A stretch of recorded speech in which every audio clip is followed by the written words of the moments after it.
แบบประหยัดไม้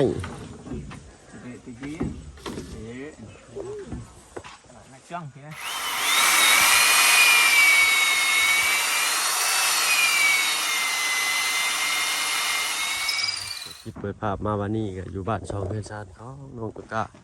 เอาพอดีวันนี้ทักษะเพิ่นมาติดใบต่างประตูติดประตูติดวงกบพี่น้อยน้องบอกกันติดใบเขาติดเข้าไปพอดีก็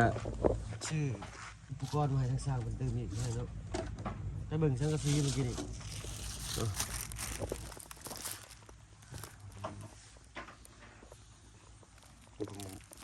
บ้านบ้านพับน้อยบ้านพับใหญ่ทักษะเพิ่นก็เจาะเล็กอย่างดีอะไรเนาะ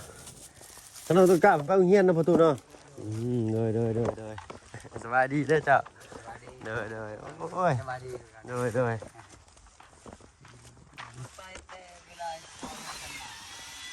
โอ้ทางอาจารย์เห็นไหมประตูสบายดีจ้ะโอ้ยนั่งเกลือขี้ดินเถอะเนาะ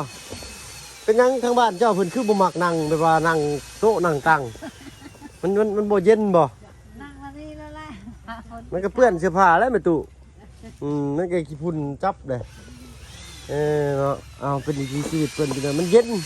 คือตอนนั้นยังน้อยแหละก็ยังหมักอยู่ในขี้ดินเลยมันเย็นเนาะเอาทางอ้ายเพิ่นก็มาเจาะใส่น็อตให้เนาะบ่บุญโทรมาอย่างนี้ถ้าบ่บุญโทรมามื้อใดเพิ่นว่าเพิ่นสิพากสิหมูมาเฮ็ดนี่เพิ่น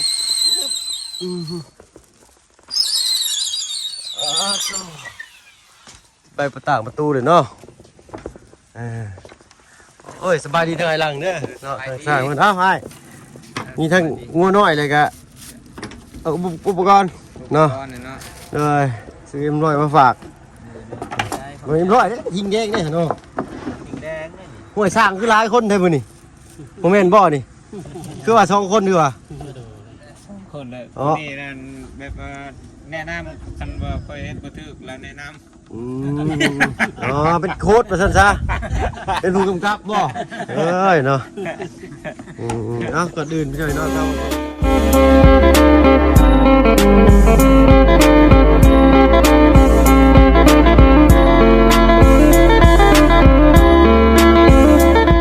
พี่น้องเดินอากาศทักทายสบายดี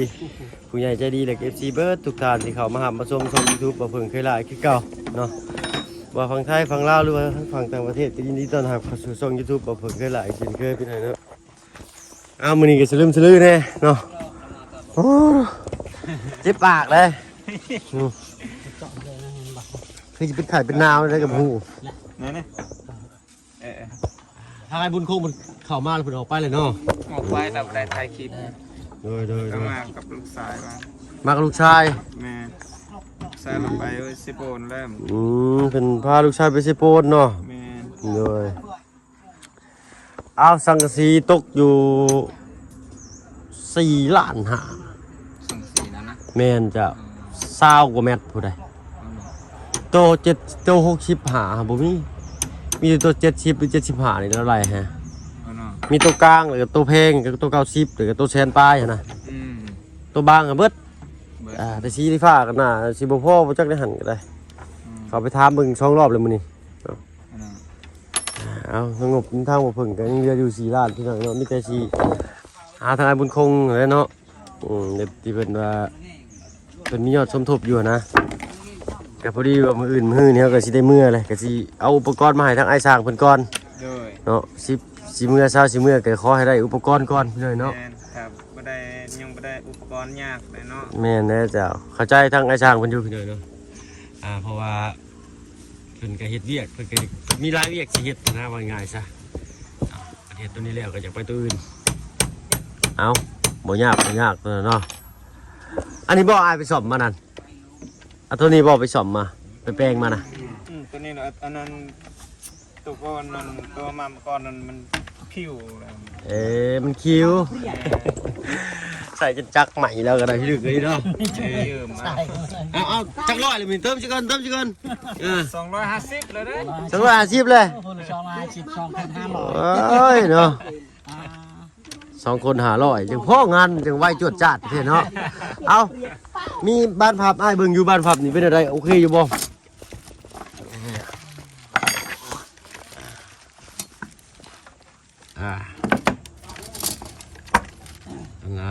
โอเคแล้ว มันมีตัวใหญ่กว่านี้ แต่ว่าตัวใหญ่เลยกับมีตัวน้อยแม่ตัวน้อยกว่านี้มันคือสิบ่อยู่ดอกเนาะก็เลยเอาตัวใหญ่เลยตัวใหญ่น่าสิดีกว่าโดยโอเคแหละตัวนี้เอาบัดก้อนประตูได้บัดนี่ก้อนประตูบ่ได้ซื้อแล้วกันไปเลยเนาะได้แล้วเนาะโอเคแล้วอันนี้10 อัน2 14 16 อันเนาะโอเคอันนี้บ้านตัวใหญ่นี่เป็นอันของดีเลยพี่หน่อยนะของดีแล้วนี่บ้านผับเป็นอันตัวดีเลยเพราะว่าเป็นประตูใหญ่มันเปิดออกเปิดเข่าดุเนาะเอาตัวดีเลยแบบมันจริงสองมามันน้ำหนักแม่น้ำหนักมันลายหมูกาเสือไม่เอานี่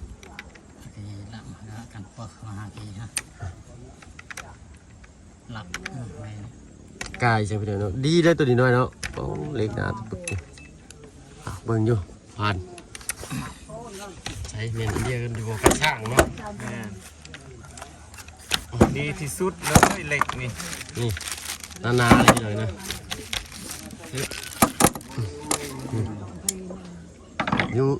ดูแพงอีก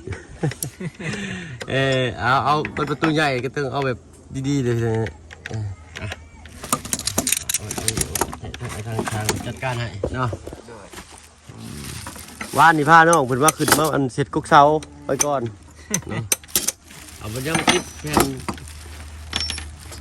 แผ่นจะก็ไปเสลากไปเช็ดยากนะเนี่ยปานเอาเรื่องนั้นเสื้อลานุ่งเราซักตลอดเลยมียางกลัวมียางมันเป็นเซลกันตลกกันชาวบ้านจะชอบมันก็มาบึงนะไอ้เหี้ยดังนี้เนาะจักคือว่านี่ไอ้เพิ่งจับพอดีเนาะน็อตนี่ก็ได้โอ้ยซาวเส้นเนาะโอ้ยมันเป็นซาวด้วยนี่ซาวป้ายด้วยนี่จะ2 เส้นนะสิโหดด้วยมาเมื่อวานนี้เอานี่มาส่งให้เพิ่นเมื่อก่อนพุ่นเนาะเมื่อวานนี้สร้างเพิ่นมาเฮ็ดเวียกเพราะว่าทั้งสร้างเพิ่นพักวันอาทิตย์อันนี้บ่ได้กบอีกใหม่ได้เนาะบานประตูนี่ใบประตูนี่บ่ได้กบแล้วเนาะเพิ่นพอเพิ่นเฮ็ดมาเรียบร้อยแล้วนะถ้าบ่เพิ่งคิดว่าสิกบอีกเด้ตัดเชียนใส่เนาะแล้วก็ติดตั้งอันนี้บัดนี้อันนี้เพิ่นใส่เปิดออกหรือเปิดเข้าจ้ะเปิดบ่พี่เนาะเปิดออกเขาเราต้องได้เปลี่ยนคืนพอแห้งในบางคืนเนาะแม่นแน่ปูลายได้จับแม่นแน่กองขึ้นไปแล้วกำลังว่ากอบอีกทีนี้ก็กองขึ้นไปแล้วจับสิประกอบอะไรก็ตามปกติที่ชาวบ้านเพิ่นมักเฮ็ดกันนั่นแหละเนาะเป็นทางที่มีแต่เปิดออกเนาะเปิดเข่ามันก็มันหกอยู่ในได้นะครับเปิดออกแล้วก็ปิดสั่นได้ปกติบ้านนี้จะเปิดออกบัดเนี่ยบ่มีเปิดเข่าห้องนะนอกจากห้องเช่าบางบ่อนก็ยังเปิดออกเนาะป้าผู้ใส่นะพวกเรือรุ่นไหนเรือดีๆรุ่นไหนง่ายค่ะที่ไข่ครับบนชายแม่นะครับชาวบ้านชอบเต็มอยู่เลยเนาะในน้ำลุ่มชายน้ำจงจักกินมาจู่ๆจักไม่จักอะไรจัก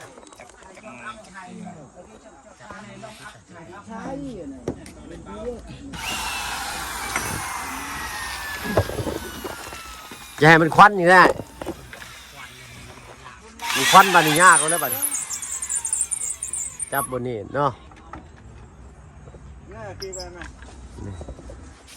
กี่มันเบิ้ลกันกี่กันขึ้นนะมัน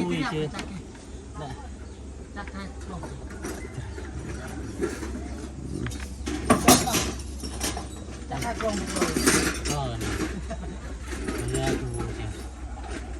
เราเมื่อเลย มันต้องเห็ดเป็นนี่เนาะมันต้องเห็ดเป็นสามเหลี่ยมดาบมันนี่มันจึงอยู่หันตึกเข้าไปมันหนีบด้วยนะมันกลมเลยมันรูด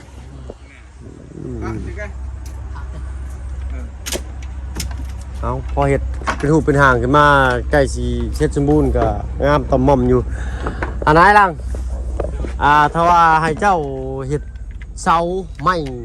อันนี้ใส่เพิ่มเลยเขาจะหาแบบมาแบบว่าเอาท่อ PVC ใหญ่ก็ได้หรือท่อแป๊บเลยไปสีฟ้ามาเห็ดแบบมันเทเสากลมๆใส่เลยก็ต่อไม้ขึ้นเนาะงามเลยเนาะโดยมันเป็นเสาโซ่ซื่อๆมันกับบริเห็ดแต่แข็งแรงยังมากมายหรอกแต่ว่ามันเป็นเสาโซ่เนาะแต่ว่ามีเสาจีขึ้นมาอีกให้งามเนาะถ้าใส่เล็กก้มนี่ให้งามจ้ะบ่อยเนี่ยใส่เล็กเกตเตเลตให้คักเหลือมมาบแล้วจ้ะหักคือซิบริโชไพดอกอยู่ในป่าพี่เนาะ เอาเป็นไม้อัน48เด้อไม่เพื่อนไม่ยังเนี่ย48ได้หน่อยเนาะเอาไม้สำนีก็ได้เนาะคนชิปนี่ แม่คนสิบ เลยกบเนาะกบเลยก็ต่อขึ้นมาหั่นจากเศษหนึ่งเรื่อยๆพี่หน่อยเนาะเลยก็ที่ว่าแล้วก็จิเทบันไดนี่สั่งหินทรายเนาะบล็อกจะก้อนหน่อยเช้า ก็ประมาณนั้น เลยเช้าก้อนเดี๋ยวก็หินครึ่งทรายครึ่งเนาะหินนี่นะสิได้ใส่เบิดแต่ว่าทรายนี่นะสิได้สาบซื่อๆสมสาบก็ไว้เดียวเนาะพี่หน่อยเนาะคันสิชื่อสิเป็นกระสอบผัดลุบเนาะซื้อเป็นกระสอบแล้วลุบซื้อเป็นเต็มเลยใครเนี่ยแพงเงินแพงกว่ากระสอบน้อยนึงนะก็เอาปลาไว้เพื่อเห็ดอย่างอื่น แม่เม็ดก่อนกับเม็ดก่อนหนึ่งเท่าไร 8 เซนปลายป่ะ กับ2 เส้นปลายนั่นแหละ บ่ นั่นเอาชื่อวางแล้วนี่ก็2 เส้นปลาย2 เม็ดก่อนต่อ5 แสน ส่งเม็ดก่อน ซื้อเป็นก้อน5 แสนชื่ออยู่บ้านได้อ่ะ อยู่บ้านดงนั่นแหละ ขึ้นพระบาทวัดบ่ แม่นอยู่เฮือนเวียดนั่น หันเวียดหันสังสีอันนั้นเด้ โอ้โดยเพิ่นว่าสั่งเพิ่นว่าส่งให้อยู่ที่พี่เนาะ ส่งแล้วมีโอคักแล้วส่งสังสีพร้อมล่ะ แม่นเด้แต่ว่าทั้งน้อง เอาเชิญชุดนั้นเท่าไร4 เม็ดก่อนกับเป็นล้านหนึ่งเลย เลย เม็ดก่อนละ2 สนา ถ้ากระสันเดี๋ยวสิอันนั้นแหละก็ถ้าสั่งกะสีแล้วก็ทรายครึ่งหินครึ่งเนาะ แม่น ทรายครึ่งหินครึ่งแล้วก็ปูนจัก2 กระสอบพอบ่กระสอบหนึงเนาะ มันแต่อยากเฮ็ดแต่คันใดซื่อบ่เฮ็ดหยังก็เอาแบบเขาหินเขาปนกับสายเด้ เลย มันก็บ่แพงปนกันมัน เล ก็ ย เขาไล่ราคาเดียว เลย แบบเขาสมมุติเขาซื้อหินต่างหากก็หินก็เม็ดก้อนหนึง5 แสนเด้ เลย แต่เอาปนกันแบบว่าหินเซ่ หินปนเนาะ แม่ โดย ปนกันกับสาย อยู่ห้านที่คอยไปซื้ออันนี้มีแม่นบ่ หานเวียดนั่นแหละหานบอลเขาขายสังกะสีนั่นแหละ โดย แต่เขาไล่ให้อันเม็ดก้อนหนึงอัน2 แสนปลายนั่นแหละ โดยเอาจาก1 เม็ดก้อนกันน่ะสิพอเนาะ โอ้ได้ประมาณ2 เม็ดก้อน 2 เม็ดก่อน สองเม็ดก่อน บ่ได้ซื้อหินบ่ได้ซื้อเพราะว่ามัน อ๋อมันรวมมาเลย ปนกันเลย เฮามาต้องเอาบ่นี่ บอกเฮาอันนั้น เฮาจะก่อนะเนาะ ก็ต้องเอา เฮาจะก่อต้องเอาเนาะ อืม ถ้าจังซั่นก็ดีเนาะยันว่าทั้งช่างยากลำบากทั้งช่างมาต้องอย่างนี้เด้ เลย มันก็บ่หลายหรอกเนาะต้องก็น้อยเดียวเนาะสาบก็น้อยเดียวเนาะประมาณ2 รถเข็นนี่รถเข็นรถยูต่อเดียวนะสำนั้นแหละ หรือว่าเอาอันสมมติว่าคันอยากเอานั่นก็เอาว่าทรายไม่ว่าทรายธรรมดาบ่มีหินนั่นเม็ดก้อนหนึงแล้วก็เอาอัน กินต้นทราย หินปนทรายแล้วก็ มันยาก เม็ คั ด น ก้อนห เอา นึง เอาแบบนั้น อันนี้ คือว่ายากบ่แม่นว่าเอายังอยากก่อน่ะบ่แม่นว่ามีแต่เฮาเทโดยเฉพาะมันใครได้สมมุติว่าเทบนคันได้แล้วก็เทเสาเฮือนก็ยังใครได้อันนี้เฮายังอยากก่อนั่นน่ะยาก โอ้โดยเอาเป็นแบบแยกไว้ดีกว่าเนาะ แบบนั้น หินเครื่องใช้เครื่องจังซี่เนาะ โดยแบบ 1 เม็ดก้อนหินเครื่องใช้เครื่องได้บ่ 1 เม็ดก่อนบอกกระทำเบิ่งเวียดน่ะได้อยู่ หิ ข น นา เค ด รื่องใช้ ซื้อ เครื่ เป็ อน ง กระสอบก็ยังได้อะนะเวีย กระสอบเท่าได้เป็นไทย อันซื้อปีกายนี่ 70โห กระสอบหนึ่งเท่าไหร่100,000 โอ้บ่าวเพิ่งคิดว่า70,000มาตลอดกระสอบละแสนเนาะมันก็บ่ไหวเลยก็ลุบเลยสิแหละถ้าว่าเพิ่นขายหน่อยแล้วมันก็สิขายแพงเด้ ตะแม่น เพราะว่ามันของพวกนี้มันใช่เห็ดเทือนชาตินะมันชื่อหน่อยกับผมเป็นเนาะ แม่น มีแต่สิหาซื้อเอาหินเครื่องใช้เครื่องและเรือก็ให้ป้าไว้ ซื้อ นะ เป็นกระสอบนั่นแบบว่าเราเอาแพงแล้วเอามือไปหุบใส่กระสอบอันนี้คันว่าซื้อเป็นเครื่องรถตักไว้ก็ ด้วย เราไม่ได้ยากเลยเราเอาแพงนะ อันนี้มันเป็นเลขกลมบ่อย น่ะ ตัวนี้มันเป็นเหลี่ยมมันแลบ่รูดเนาะ อันนี้มันลูก มาจากโมงอ้ายมื้อเช้านี่ มือสาวนี่ว่า โอ้ยมาตั้งแต่ไกลก็บ่ทันคันครับผู้เจ้านี่ ประมาณ9 โมง ปลาหมึกกายนี่แหละ กับมือปลายเนาะเด้อ เพราะว่าเรายังไปเบิ่งงัวมือสาว เด้อ แต่ว่าเขากินนั้นเปิดประตูเล้านี่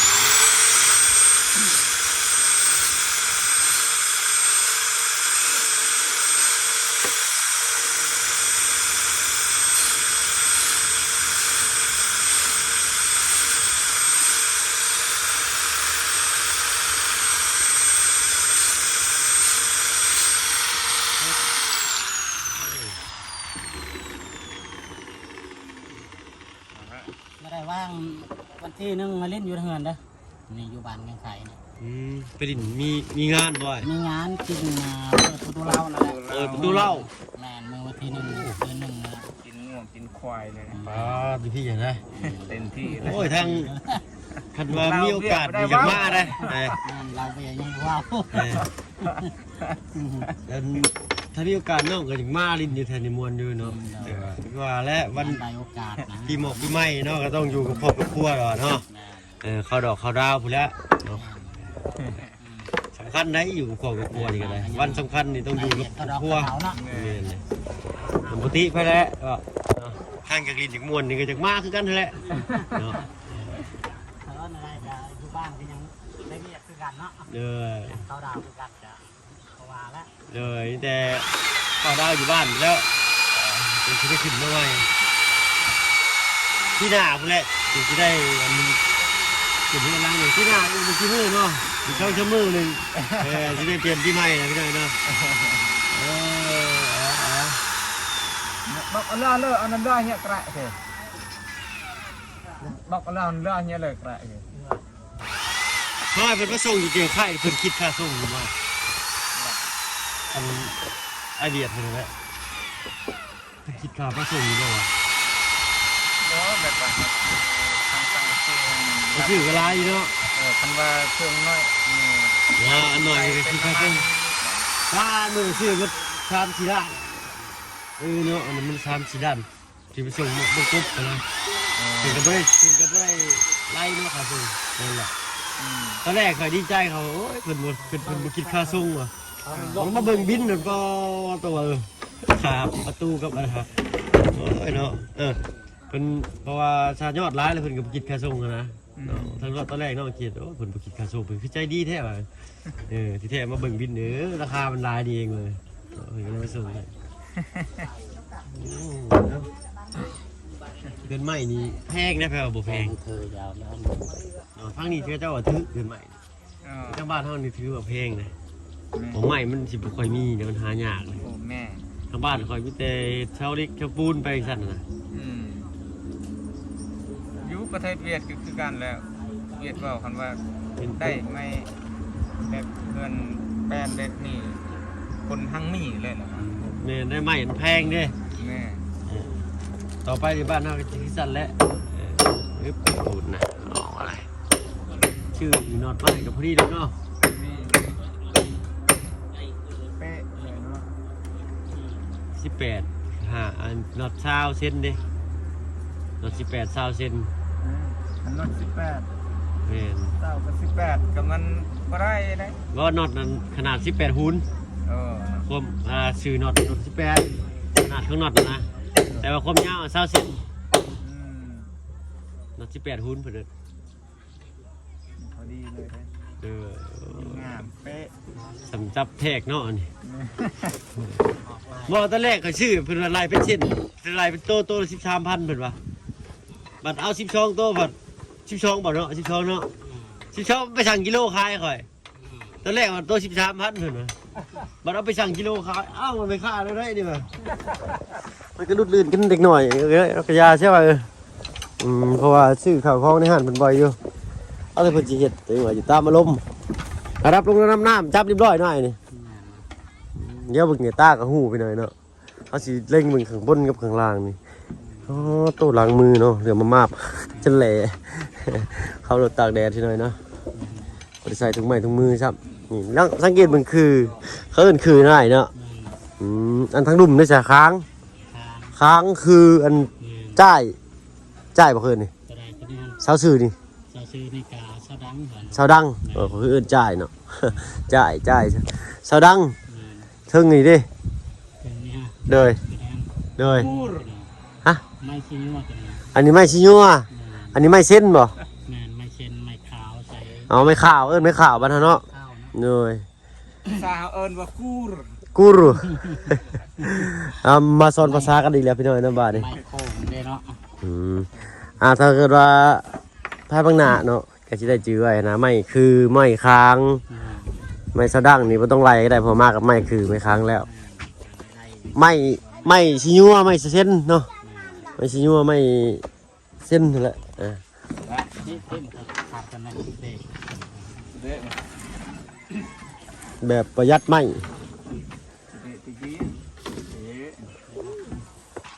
ช่องทีนะใส่ไว้เนี่ย